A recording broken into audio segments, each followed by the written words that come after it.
Bismillahirrahmanirrahim. Assalamualaikum warahmatullahi wabarakatuh.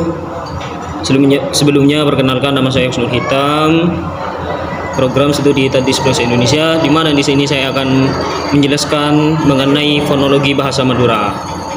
Fonologi Kak Dinto termasuk salah satu bagian dari prama sastra sen naleteki munyi-munyi epon besa norok suara epon berna epon munyi dalam bahasa Madura asli beda dua engki panika alos sareng tajem teti beda konsonan alos beda konsonan tajem semerika juga beda vokal alos sareng vokal tajem nanging norok PKK yang kui maka luar munyi penten nah epon lain engki panikah beda konsonan bibir sekolah konsonan bibir bilabial beda konsonan kiki konsonan dental konsonan ngeleng-lengi palatal sareng selain nah mana bisa teti kaator macam epon konsonan dalam gurung aksara mateh sareng vokal aksara odi teti konsonan neka aksara mateh vokal aksara odi. Maksudnya kenapa? Fonologi termasuk salah satu bagian dari prama sastra yang menyelidiki bunyi-bunyi bahasa menurut bunyinya. Macam-macam bunyi dalam bahasa Madura asli ada dua, yaitu alos dan tajem. Jadi ada konsonan halus, ada konsonan tajam. Begitu juga sebaliknya, ada vokal alos, ada vokal tajam. Nah, dalam kajian fonemik, istilah fonim juga dibicarakan bahwa fonim merupakan bunyi bahasa terkecil yang dapat atau berfungsi membedakan arti. Telaah tentang fonim inilah yang dikatakan fonemik. Karena bunyi bahasa yang dihasilkan oleh alat bicara kita itu banyak ragamnya. Bunyi-bunyi itu dikelompokkan ke dalam unit-unit yang disebut dengan fonim. Fonim inilah yang dijadikan objek penelitian fonemik. Jadi tidak seluruh bunyi bahasa yang bisa dihasilkan oleh alat bicara dipelajari oleh fonemik. Perlu dipahami, tidak seluruh bunyi bahasa yang bisa dihasilkan oleh alat bicara itu bisa dipelajari oleh fonemik. Bunyi-bunyi bahasa yang fungsional yang menjadi kajian fonemik. Dalam hal ini, L. Bloemfontein menuliskan The study of significant speech sound is phonology or practical phonetic. Nah, dalam bahasa Madura dapat dicontohkan pada bunyi a pada dere. Dere itu darah. Dengan a tajem pada lafal tereh. Nah, tereh. Burung dara. Pada kata tersebut meskipun tulisna nikah depadeh agak mirip, tetapi nah makna dan pengucapan nah berbeda. Cara penyampaian nah nikah beda sakainto. Fonim merupakan bunyi bahasa yang fungsional, sedangkan fona tidak. Ilmu yang mempelajari fona inilah dikenal dengan fonetik. Dengan kata lain bahwa fonetik merupakan ilmu yang mempelajari bagaimana bunyi bahasa itu terbentuk berupa frekuensi getaran, intensitas dan timbrenya, serta bagaimana bunyi bahasa tersebut dapat diterima oleh telinga. 1979 halaman 29 menyatakan bahwa fonetik adalah ilmu yang menyelidiki dan menganalisa bunyi-bunyi ujaran yang dipakai dalam tutur, serta mempelajari bagaimana menghasilkan bunyi-bunyi tersebut dengan alat ucap manusia. Bunyi yang dihasilkan oleh alat ucap manusia banyak variasinya dan tak terbatas. Perubahan posisi alat ucap akan membawa perubahan bunyi yang dihasilkan. Jadi perlu diketahui perubahan posisi alat ucap kita atau bibir kita maka akan membawa perubahan terhadap bunyi yang dihasilkan. Bahkan dari posisi yang sama pun bisa pula dihasilkan bunyi yang berbeda jika bahasa kerjanya alat-alat yang lain berbeda. Yulianto. Lebih lanjut dikatakan bahwa fonetik adalah cabang ilmu linguistik yang meneliti dasar fisik, bunyi-bunyi bahasa. Jadi perlu diketahui bahwa fonetik itu adalah cabang ilmu linguistik yang meneliti dasar fisik bunyi-bunyi bahasa. Jadi fonologi itu yang berupa fonetik itu membahas tentang ataupun meneliti tentang bunyi-bunyi bahasa. Ada dua segi dasar fisik tersebut, yaitu segi alat-alat bicara serta penggunaannya dalam menghasilkan bunyi-bunyi bahasa dan sifat-sifat akustik bunyi yang telah dihasilkan. Fonetik ialah ilmu bunyi yang menyelidiki bunyi-bunyi bahwa tanpa melihat fungsi bunyi itu sebagai pembeda makna dalam suatu bahasa.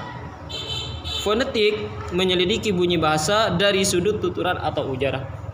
Misalnya perbedaan bunyi hambat letup bilabial B.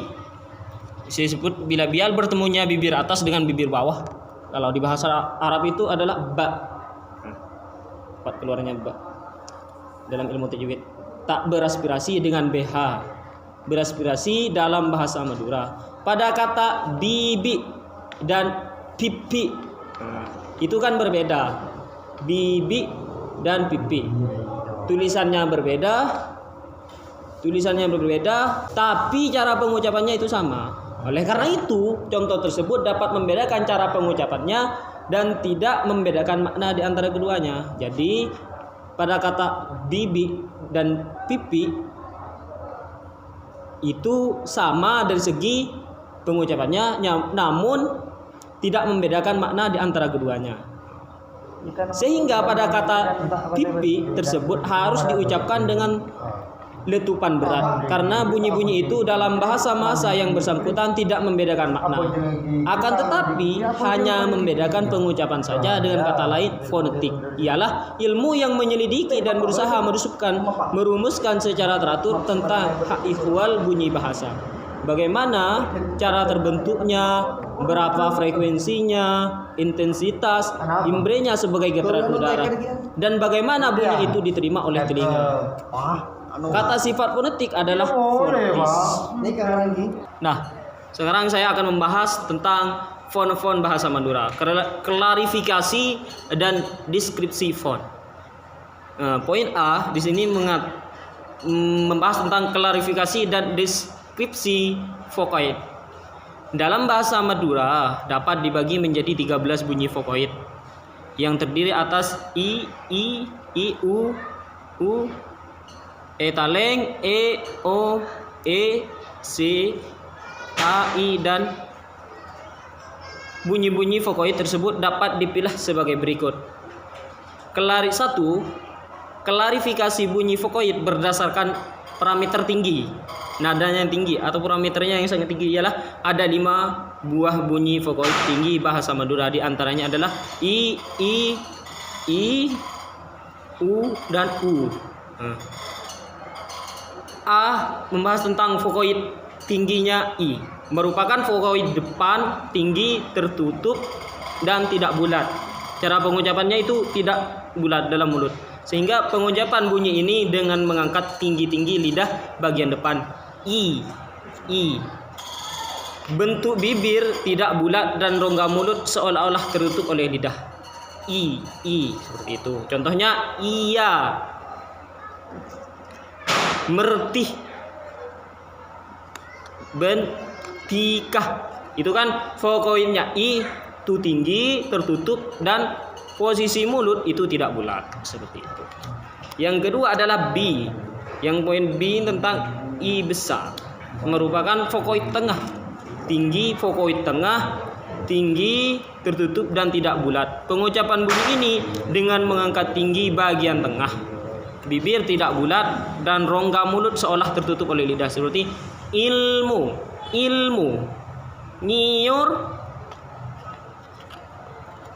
nyiur itu apa? Buah kelapa. Selanjutnya bagian C, I juga merupakan vokoid depan, juga vokoid depan, tinggi setengah tinggi, maksudnya tinggi setengah tinggi, tidak terlalu tinggi, semi terbuka, dan tidak bulat. Pengucapannya bunyi ini dengan mengangkat lidah bagian depan setengah tinggi. Bentuk bibir tidak bulat. dan rongga mulut semi tertutup. Ebus, ebis, agrembis, ya kan? Bunyi ini tidak banyak terdapat dalam bahasa Madura, hanya terdapat pada kata-kata tertentu dan kata pungut. Berarti beda ocak se tertentu sudah ya. Jadi contohnya agrembis, ebis. Yang selanjutnya adalah merupakan vokoid tinggi, tertutup dan bulat.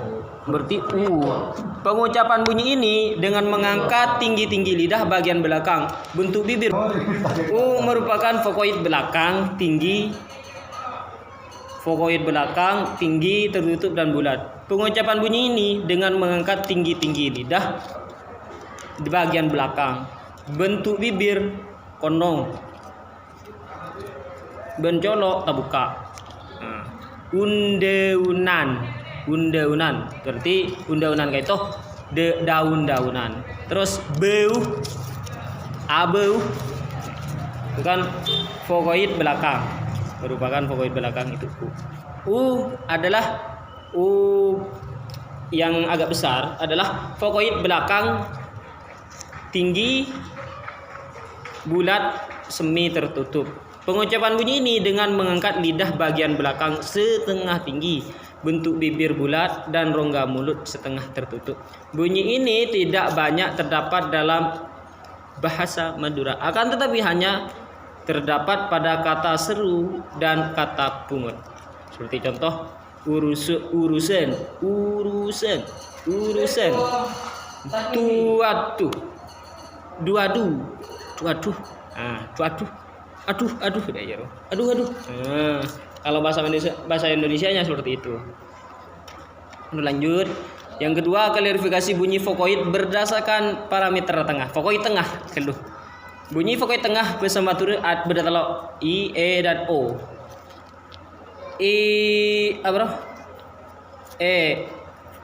Taleng adalah vokoid semi tertutup. Pengucapan bunyi ini dengan mengangkat lidah bagian depan kira-kira 2/3 dan posisi terendah sampai tertinggi. Bentuk bibir tidak bulat dan rongga mulut semi tertutup. Bunyi ini dalam bahasa Madura hanya terdapat pada kata-kata tertentu seperti sate, jule. Mun sate dan sate. Sate kan. Terus gulai dan bahasa Indonesia gulai. Nah, yang B adalah vokal adalah vokal tengah tak bulat ben semi tertutup. Cara penyampaian bunyi kayak itu kalaben ngangkat cile bagian tengah rakera 2 pertelon dari kandang paling mabe sampai paling teki. Bentukan bibir kayak itu tak bulat, tak konong, ben rongga colok nikah semi tertutup. Seperti contohnya epu, tupai, beles, tepak, epu, beles, tepak. Berarti mun epu nikah tupai, belas nikah belas kasihan, tepak ke nikah tepat sekali. Yang poin C adalah O, adalah vokoid bagian budi. Vokoid bagian budi tengah konong ben semi terbuka. Pengucapan munyi kaintoh. Kalaben ngangka cile bagian budi setengah teki. Bentuk bibir bulat konong. Ben rongga mulut kerungan setengah etotop. Bunyi kaintoh dalam bahasa Madura terbatas pada kata-kata pungut. Seperti contoh soto, toko, kado. Sekain toh. Terus nomor telu itu vokoid rende. Vokoid rende bersama turah. Lanjut nih ke bedah lemak bu A E dan A. E adalah vokoid depan setengah rende tak bulat. Ben semi terbuka pengucapan namunyi ka into kalau ben ngangka cile bagian ada sepertiga sepertelo dari jarak terendah sampai paling tinggi. Nah, bentun bibir ka into tak konung ben kerungan ka into semi terbuka. Contoh elong tempe iki kan coba tengeleh elong tempe. Yang B adalah A merupakan vokoid tengah setengah rende tak konung ben semi terbuka. Lah pengucapan bunyi kain toh kalaben ngangka cile bagian tengah seperti sapertelon dari jarakan paling rende sampai paling tinggi. Le bentukan bibir kain to tak konong ben kerungan semi terbuka seperti bedah. Terus ake-rake meraba-raba, ake-ke meraba-raba.